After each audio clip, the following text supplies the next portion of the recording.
Pekannya kabut asap yang menyelimuti kota Palembang Senin 14 Oktober 2019. Badan Meteorologi, Klimatologi, dan Geofisika Sultan Mahmud Badarudin II Palembang menyatakan jarak pandang di kota Palembang kembali memburuk karena kabut asap dengan jarak pandang maksimal hingga menyentuh 100 hingga 150 meter.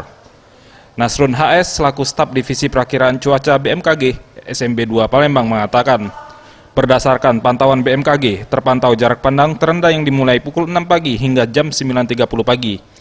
Jarak pandang mendatar di kota Palembang mencapai 50 meter hingga 150 meter. Namun biasanya kabut asap akan kembali menebal pada sore hari.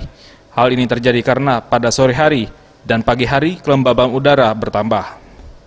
Ia pun menambahkan dilihat dari 3 hari belakang, hari ini merupakan paling rendah. Namun menurut perakiraan, keadaan ini akan kembali terulang hingga 3 hari ke depan.